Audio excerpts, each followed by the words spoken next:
সুপ্রভাত বন্ধুরা, সম্পাদ ছোট্ট ফ্যামিলিতে তোমাদের স্বাগত জানাই। তোমরা কেমন আছো? আশা করছি রাধা গোবিন্দের কৃপায় ভালো আছো। আমিও ভালো আছি। এই যে সকালবেলা দেখো তোমাদের ফুল গাছ, আমার এইটা দেখো কুন্দ জুঁই, আর দেখো এইটা হচ্ছে শিউলি ফুল, ওটা কিন্তু 12 মাসের শিউলি ফুল। আর তোমাদের এই গাছ দেখিয়ে আর আমার রাধা গোবিন্দকে দেখিয়ে আজকের ব্লগটা শুরু করছি। এই দেখো আমি গাছের ফুলগুলোকে আস্তে আস্তে করে তুলে নিয়েছি।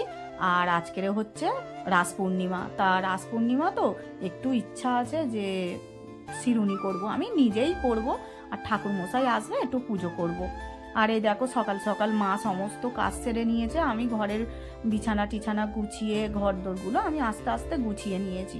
আর এই যে মাছ স্নান টান করে ঠাকুর ঘর মুছে আর এই তো ঠাকুরের বাসনগুলো মেজে নিচ্ছি। আমিও মেজেছি, মাও মেজেছে। আমি ওই একটা টুল আছে, টুলের মধ্যে বসে বসে মেজে দিয়েছি, মা তারপরে এই ধুয়ে নিচ্ছে সব। তারপরে আবার ফিরে ঠাকুরের জোগাড় করব। আর ছেলে সকালবেলা বাজারে চলে গেছে ঠাকুরের বাজার করতে। তারপরে এলে আমি চান করে তারপরে আমি বাজার করবো। আর আজকের যেহেতু রাস পূর্ণিমা, এটি শিরুনি দেবো, দুপুরবেলা আর রান্নার ঝামেলা করব না, কারণ ছেলে চলে যাবে ওর বন্ধুর জন্মদিন সেখানে। আর আমি আর মা একটু গোবিন্দভোগ চাল আর মুগের ডাল দিয়ে একটুখানি ডাল ছড়িয়ে ভাত করে খেয়ে নেবো, ঘি আছে ঘি দিয়ে। আর এই দেখো শিরুনির সব বাজার চলে এসছে, আর আমি শিরুনির সব জোগাড় করছি, এই তো মোকাম বসাচ্ছি। দেখো তোমরা দেখতে থাকো আমার ভিডিওটা, আশা করছি তোমাদের ভালো লাগবে।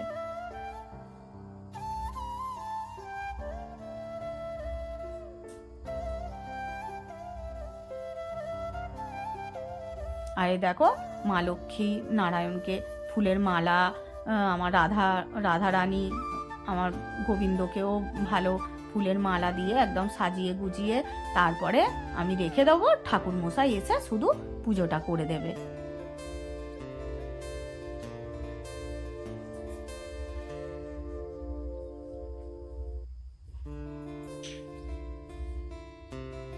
আর শিরুনি তো কিভাবে করে তোমরা জানো, নারকেল, আটা, দুধ, তারপরে আখের গুড়, ঘি, মধু, ডাবের জল এইসব দিয়ে আখের গুড় দিয়ে এই যে আমি শিরুনিটা মেখে নেব। এবারে নারকেল কোড়াও হয়ে গেছে, মা নারকেল কুড়ে দিয়েছে, ফলগুলো সব বানিয়ে দিচ্ছে।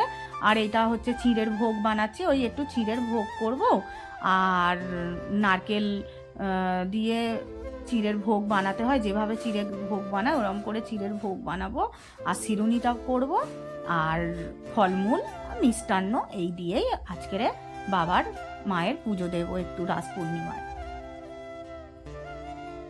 এই দেখো আমি কিন্তু এক পোয়া আটার করছি, মানে মানে 250 গ্রাম আটা, 250 গ্রাম গুড়, আর 7টা কলা, 250 গ্রাম দুধ, আর 50 গ্রামের মতো খোয়া ক্ষীর, এই দিয়েই আমি আজকের শিরুনিটা বানাবো।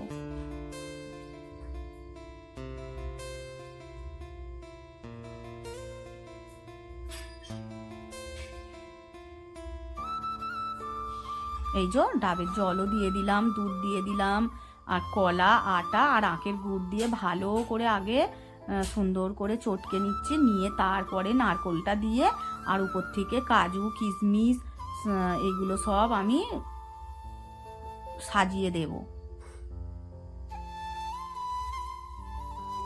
এই যে দেখো কাজু কিশমিশগুলো আমি সাজিয়ে দিচ্ছি, একটু দেখতে ভালো লাগবে সেই জন্যেই একটু সাজিয়ে সাজিয়ে দিচ্ছি। এই যে আমার ভোগ আদি সব তৈরি করা হয়ে গেছে, ভালো করে সাজিয়ে গুজিয়ে আমি কলা পাতা ঢাকা দিয়ে রেখে দিচ্ছি। এবার ঠাকুর মশাই আসলে তারপরে পুজো হবে।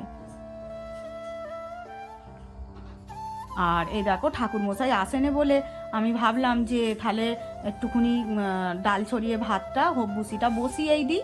এই যে মা হচ্ছে ডাল আর চাল মেপে আর আমাকে ধুয়ে দিচ্ছে, আমি প্রেসার কুকারে একটু জিরে, শুকনো লঙ্কা, তেজপাতা ফোড়ন দিয়ে আর বসিয়ে দেবো,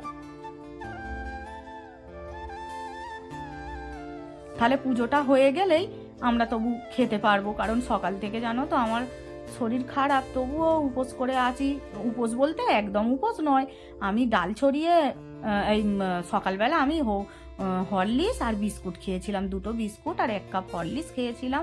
কি করব বলো, ওষুধ খেতে হয় তো আমাকে, সেই জন্য মা বলে ও কিচ্ছু হবে না তুই খা। আর এই যে দেখো ওই জন্য ডাল ছড়িয়ে ভাতটা করে রাখছি, দুপুরবেলা ঠাকুরমশাই আসলে পুজো হয়ে গেলেই আমরা খেয়ে নেবো, নিয়ে আবার আমাকে ওষুধ খেতে হবে। আর এই দেখো ওই 4টে কাঁচা লঙ্কাও দিয়ে দিলাম। পাশের বাড়ির একটা দিদি বলে তুই ডাল ছড়িয়ে ভাত করছিস, আমাকে একটু দিবি, আমিও খেয়ে দেখবো কিরম হয়। বলে হ্যাঁ খাবি, ওই জন্য একটু বেশি করেই করছি, কারণ ছেলে তো খাবে না, ছেলে বন্ধুর বাড়ি চলে যাবে, আমি ওই দিদিটা আর আমার শাশুড়ি 3জনে খাবো। আর এই যে ঠাকুর মশাই এসে গেছে, ঠাকুর মশাই এসে যাচ্ছে, পুজো আরম্ভ হয়ে গেছে আমার, তোমরা পুজোটা দেখতে থাকো।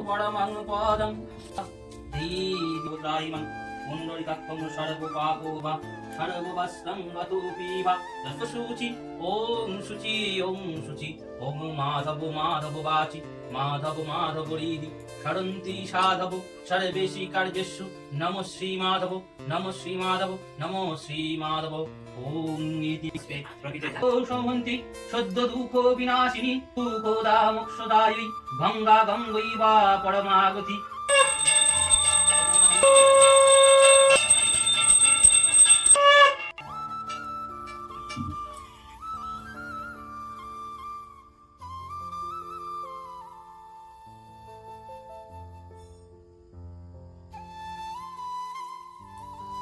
আর এই যে মা এসে গেছে, মাকে সকালবেলায় ফোন করেছিলাম জানো তো, সকালবেলায় মাকে বলেছিলাম ও মা একটু সিন্নি করছি তুমি আসো। আর মা বললো আচ্ছা বিকেলবেলা যাবো ক্ষণে, কারণ একটু ভাইঝি আছে, ভাইয়ের বউ আছে, হ্যাঁ খাবে, সেই জন্য আমি বললাম একটু সিন্নি নিয়ে যাবে, তুমি এসো। তা মা বিকেলবেলা এসছে, আমার ভাইয়ের বন্ধু আছে একটা বাজারে, সে মানে সবজির বিজনেস করে, আমার ভাইকে না ও সবজি দেয়, ও একটু দোকানদারি করে দেয়, একটু সবজি দেয়, সেই জন্য অনেক সবজি দিয়েছে। মা বলে তাহলে যাচ্ছি যখন এত সবজি কি করে খাবো, মা আবার কত সবজি এনেছে দেখো, সিম, বেগুন, তারপরে পটল, এটা ওটা করে অনেক কিছুই এনেছে। আর ওই দিনকেই জানো তো ভালো দিন বলে রাস পূর্ণিমা, মাকে বললাম ও মা তুমি থাকো, সন্ধেবেলা একারে সিন্নি প্রসাদ নিয়ে বাড়ি যাবে, আর আমার হরিণুটটাও দিয়ে দেবো, কারণ হরিণুট আমি হসপিটালে যাওয়ার আগে আমার শাশুড়ি মা মাথায় পয়সা ঠেকিয়ে রেখেছিল, সেইটা আজকের এই হরিণুটটা আজকেরই দিয়ে দেবো সন্ধেবেলা। এই হরিণুট দিতে দিতেই তোমাদের কাছ দিয়ে বিদায় নিচ্ছি, তোমরা ভালো থেকো, সুস্থ থেকো, রাধে রাধে।